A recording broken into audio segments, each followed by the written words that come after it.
जय गुरु जी। गुरु जी की संगत को शत शत प्रणाम। गुरु जी के पास सब कुछ है, हमारी शायद झोलियाँ छोटी हैं। आप अगर आज मुझे देख रहे हैं तो पिछले 2 सालों में 3 जिंदगियाँ। आज अगर यहाँ खड़ा हूँ गुरु जी की मेहर, संगत और सत्संग की बदौलत, और इस लंगर ने जो खड़ा किया है।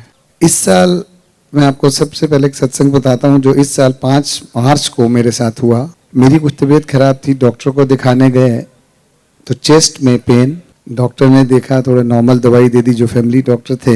मंदिर पहुंचे, मंदिर में गुरु महाराज ने 1 नहीं 2 समोसे प्रसाद खिलाए। सोमवार का दिन था, शायद क्या क्योरिंग की ये गुरु महाराज को मालूम था। शाम तक तबीयत ज्यादा खराब हुई, डॉक्टर कहने लगे आप मैदानता ले जाइए। घर से मैदानता पहुंचने में तकरीबन 45 मिनट लगते हैं मेरे, और यकीन मानिए गुरु जी ने ऐसा रास्ता क्लियर किया 22 मिनट के अंदर मैदानता हॉस्पिटल। और आपने कई बार सुना होगा, देखा होगा कि इमरजेंसी से ऑपरेशन थिएटर तक पहुंचने में 10-15 मिनट लग जाते हैं। 4.5 मिनट में I was on the operation table. Doctors ने चेक किया और कहने लगे 2 आर्टरीज ब्लॉक हैं, एक 99%, दूसरी 80%। 1 सेकंड के लिए घबराहट हुई कि गुरुजी क्या हुआ, बच्चे छोटे हैं कैसे होगा। दूसरे ही क्षण ये लगता है गुरुजी पीछे खड़े ने, ओ क्यों घबराना है, मैं है ना। एंड बिलीव मी, जैसे मेरे पीछे खड़े थे गुरुजी। डॉक्टर ने प्रोसेस शुरू किया। जिस डॉक्टर से कराना चाहते थे वो अवेलेबल नहीं था, एक ऐसा डॉक्टर जिसको ज़्यादा जानते नहीं थे, उसने किया। लेकिन कॉन्फिडेंस ये था कि गुरुजी साथ हैं, गुरु मेरा पीछे है मेरे। अब डॉक्टर ऑपरेट कर रहा है तो मैं साइड में मॉनिटर्स पे देख रहा हूँ कि ऐसे लग रहा है जैसे कोई मकड़ी के पैर हैं, but those were my arteries. कुछ टाइम के बाद मुझे ऐसा लगता है मैं सिंक कर रहा हूँ, मुझे नींद आ गई है। और तकरीबन कोई 3-4 मिनट के बाद फिर वैसे ही देखता हूँ कि ये तो मैं बहुत जैसे सो के उठा था, लेकिन लगता है ये कह रहे 3 मिनट ही निकले हैं। एनीवे उसने स्टेंट्स डाले 2, बाहर आए।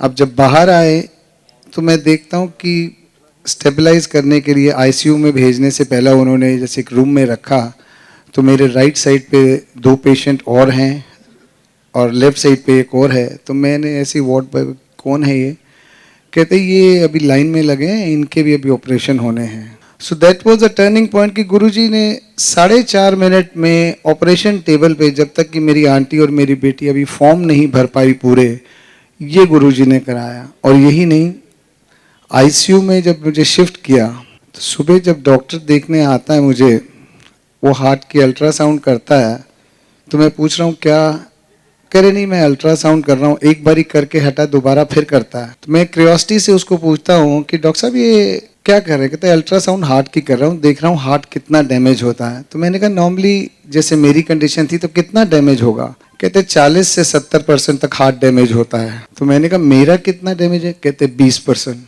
तो ये कौन कर सकता है, गुरुजी के अलावा और कोई नहीं।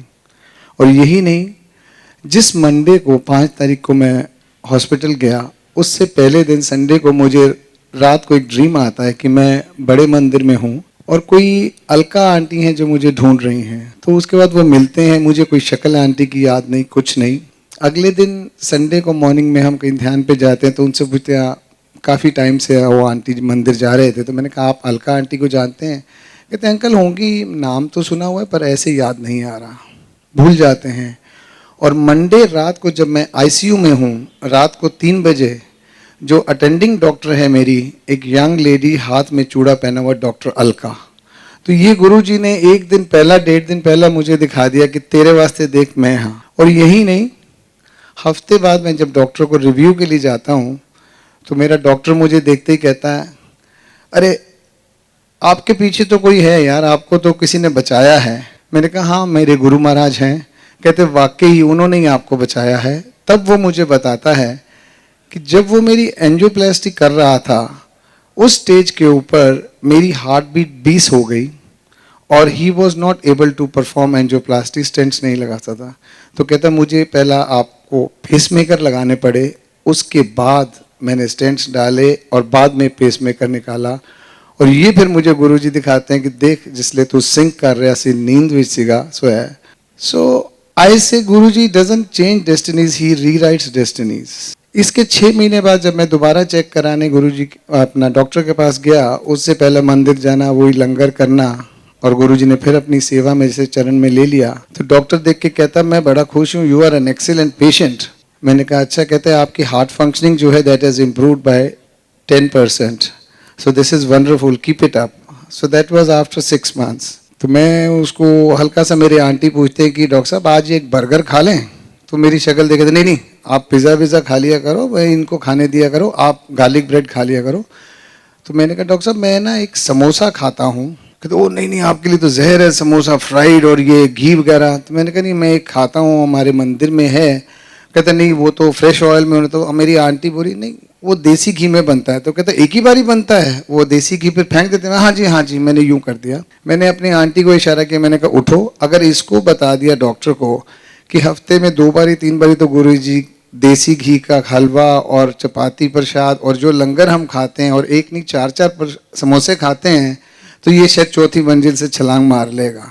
तो I just walked away from there. इससे पहले मुझे जो जिंदगी गुरुजी ने दी उसमें भी यही एक सिंपल बुखार। उससे पहला अपने मंदिर बुलाया जलंधर में, किसी अंकल के थ्रू लेके गए, 2 दिन सत्संग सुनवाए। नॉर्मल बुखार, वॉमिटिंग, लूज मोशंस, डॉक्टर से कंट्रोल ना हो। फैमिली डॉक्टर मेरा आईसीयू में, दूसरे डॉक्टर को दिखाया, करते रहे दवाइयाँ, 9 दिन कुछ नहीं हुआ, मैक्स में एडमिट करा दिया।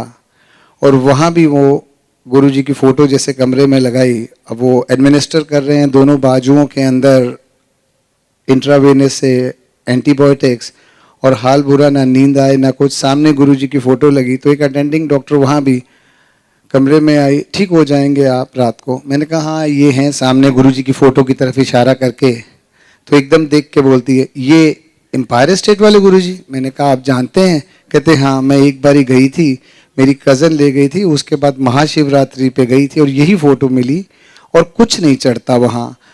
तो that was again a secured feeling कि गुरुजी यहाँ भी साथ हैं। 9 दिन और रखा, 18 दिन में 18 किलो वेट लूज कराया, सारे टेस्ट कराए। एक सिर्फ जो है बोन मैरो टेस्ट रह गया था, वो नहीं हुआ, डॉक्टर्स को मना कर दिया। और सिर्फ एक दोस्त आए, कहती तो जो है ड्रग इंड्यूस्ड फीवर है, दवाइयाँ बंद करो ठीक हो जाएंगे। और वही हुआ। 9 दिन अस्पताल में रख के गुरुजी ने भेजे। और सुनने को क्या मिलता है सत्संग में, क्यूरियोसिटी थी कि गुरुजी क्या हुआ। अब वो कहने लगे कि गुरुजी ने ना शायद तेरे 9 ग्रह काट दिए हैं, किसी से मुझे मैसेज मिलता है कि तेरे 9 ग्रह काटे हैं। उस दौरान मेरी जब इन्होंने क्लोनोस्कोपी की तो डॉक्टर का कहना था कि क्लोनोस्कोपी जब हम करते हैं तो एक एब्सेस बन जाता है आपके कोलन के अंदर, तो कई बार 55-60 ईयर्स की एज के अंदर बनता है, which could be cancer genius. और मुझे कहता please don't read between the lines, बड़ी specifically don't read between the lines, आपको ऐसा कुछ नहीं है। अब फिर भी एक curiosity being a human being की गुरुजी ठीक तो हो गया पर क्या था। और फिर वही संगत और सत्संग ने ठीक किया। एक सत्संग में गए, माथा टेका, आज्ञा लेके जब आने लगे तो एक आंटी कहती हैं अंकल साढ़े गुरुजी ना कैंसर ਨੂੰ बुखार च बदल देंदे सीगे। सो और गुरु क्या दे सकता। इससे पहला एक और सत्संग जो पहली जिंदगी दी, 120 किलोमीटर की स्पीड पे गाड़ी का एक्सीडेंट हो, हेड ऑन एक्सीडेंट, एक गाय आ जाए और यकीन मानिए एक स्क्रैच ना आए, दोनों आगे बैठे हुए और मेरी आंटी को जो पीछे थे एक स्क्रैच नहीं। ये गुरुजी ने जिंदगियां दी हैं। शायद हम लोगों की झोलियां छोटी हैं, वही ऐसे हम सब ये मानते हैं इस बात को कि अपना कनेक्शन गुरुजी से बनाएं। Let us surrender to him. उनके पास सब कुछ है। जय गुरुजी।